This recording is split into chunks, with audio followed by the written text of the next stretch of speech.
Okay. Are you ready? Do you want me to go? We're doing home runs just like home last runs. I week? think we do home runs. We judge because then it's like the same scale all the time. We can judge apples to apples. That sounds great. I'll let you go first. Okay. My guy, we didn't set a theme. Maybe some weeks we'll set a theme. We didn't talk about it this week. I think that might kind of the problem with it is if we're like, well, it's got to be like Milwaukee Brewers. The problem is we're both going to be looking at the same list of home runs. Yeah. And then I will have seen what Prince Fielder did or whoever the person is. Of course. I literally just found mine right now, even though I knew we were doing this. Oh, yeah. Well, listen. That's part of the beauty. Yeah. I'm all over the place. You can't predict me because I can't even predict me. Okay, mine is Jim Thome. Okay. Jim Thome, I remember listening to games going, who the fuck is this Tony guy they keep talking about? It was Thome. Young baseball memory for me, like the early 90s Mariners teams and those great Cleveland teams. Like a lot of Mariners, he was kind of like hidden in Cleveland. Yeah. You don't get to see a lot of Cleveland games. He MVP votes, MVP, like I guess, what are they, like top 20 finishes in like 10 seasons? Is that right? No, maybe 9 seasons. Never won an MVP, it would appear, but several-time All-Star, Silver Slugger, etc., etc. Started his career as the most unlikely third baseman in the history of the world. Just a fucking enormous. There's so many guys like that like they become DHs or first baseman and they all started out at some other position and it's just weird to see them there. Yeah. Well, Andrew Jones was a... okay. Jim Thome, 2,543 career games, 10,313 career plate appearances, 8,422 at-bats, which is fucking wild. 1,747 walks in his career. Over-under home runs. And you know what another fun thing, a way we could do this differently sometimes is to just you guess how many home runs he had. That like the total number? Oh my God. You just guess and see how far. Maybe we could do that like alternating weeks. All right. But this week we'll say, I'm going to set the over-under, everything I said to you, at 578 home runs. Over. Fuck you. I knew there's a milestone in there. It's 612 home runs. No, I knew he was one of those guys because I remember. I was hoping I thought it was over 600. I was pretty sure. Yeah, that's the problem. But I remember like because 500 is like the magic number for all home run hitters. Like it used to be. Yeah, if you get to 5, now it's kind of who knows. But 500 was like that's a big number, and he got that with like a few years left in his career, and he's one of those guys. Part of the reason, like most of those guys who have longevity, like he did.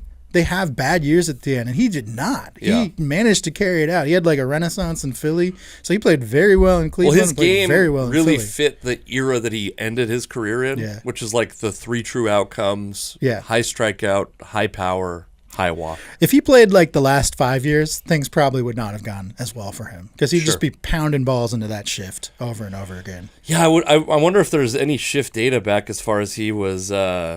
I'm sure playing. I'm sure they were shifting on him, but like not to the degree that they were. Well, they've really like they're not. There's no shame in it now. Yeah, it's kind of like. By the way, that's the thing with the strikeouts is like he struck out 100. Is that no? That's got to be. He actually didn't strike out as much as I thought, but so he led the league in strikeouts 3 times. But there was guys that had 200 plus strikeouts as early as like the early 2000s. Sure, and he was not. He did lead the league in strikeouts a couple times, but. Yeah, 2,500 strikeouts in his career compared to 1,700 walks. Pretty good for a guy that hit the way he did. Okay, give me the. I'm going way down in this game unless. I randomly picked a former Cleveland Indian as well. Okay. He's still an active player, however, and a former Mariner. I'd prefer you say Guardian if you don't mind. The Washington Bullets. Bullets. Yeah, this guy, he started his career in 2010. Like I said, he's still going. He started out as a catcher, which a lot of people forget. He even played some third base in there, but most recently he's a first baseman DH. It's Carlos Santana. Okay. The great Carlos Santana, who I thought was like one of the most clutch Mariners hitters ever last season. A lot of people think that's a bunch of garbage, but he had some big hits. He had some big hits for the Mariners. I do think a thing that will be a little silly to do, I think it will be a little silly to pick active players while we're in season. I get that. Like in season, it'd be tough. The number might change by the time this podcast gets released. Yeah, you know absolutely. I mean? But, so Carlos Santana. Okay, Carlos Santana. Okay, so here's some facts. He's played for 13 years. His first season was a partial, so he's only been 12 years full. 1,784 games, 7,567 plate appearances, 6,329 at bats. He's played a lot. This guy has played a lot. He's had some good home run seasons, I would say. Doesn't strike out a ton like a lot of power hitters. He's had some years where his average was really good and some years where his average was not so good. He's kind of all over the map. He's really been up and down. So this one could be tough, but he's definitely a thumper. So we're going to give you a number here, and I'm going to go ahead and say over, under 230 home runs. Boy, if I was going to set the over-under, I don't know for sure, but that's probably about where I would have set it, because that's tough, because he is a power hitter, but he was like a power hitting catcher. Yeah. Which meant like, my suspicion is, and you don't have to answer this because I think it might give me more information. Do you want me to give you his season high home runs that he's ever had? Can I guess first? It's under 40, I believe. It is under 40. Yes. So that's where we run into the you're like, he's got 10 years worth of at-bats, basically. Mm-hmm. I have him as like a 20 to 25 home run a year guy. So far, those are all adding up. And our over-under's at 230. 230, which is the perfect number to fucking make this annoying. So I'm going to say over. You are correct. Fuck yeah. Okay. But 278 is the number. Damn, that's a pretty good win for me. But that's one of those ones. Yeah. I was 50-50 on over-under. I took a risk. It was a good risk. Yeah. I nearly, by the way, what a season-saving victory by me. You're back in the game. Jesus Christ. You're back in the game. I think we might be roughly tied now. No, I think last week I got 17 on you last week. I think, whatever. I have it in the document, I think. We'll figure it out. We'll keep a running tally. No, you might be right back in it. No, his season high of home runs, he actually did it twice. I have you at 14. I'll 14, that might be right. I think you're right. 34 was his season high, but he did it twice in 2016 and 2019. He's only a one-time All-Star, which seems a little weird.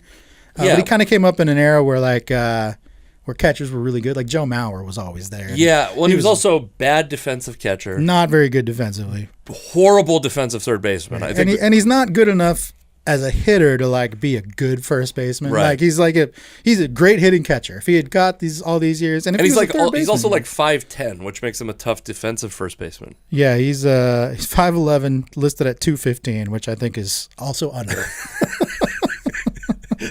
That might have got me really back in the game if we put that guy on a scale.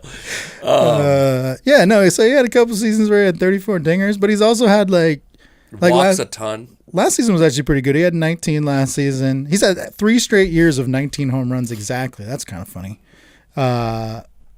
2 straight years. Sorry. In 2020, he only had 8 home runs, but he also didn't play that many games. So yeah, I mean, he's kind of had some up and down seasons. Overall, though, this dude will probably get, if he can play 2 more years, he'll get to 300 home runs most likely. That's a pretty good number for a guy like that. Yeah, not bad for a fat guy that's 5'10". Hey, listen, I'm one of these guys. So he's our inspiration, really. I'd call him my black magic woman if I was going to call it. All right, that had to happen. All right, that's the podcast. That's it. Thanks, everybody.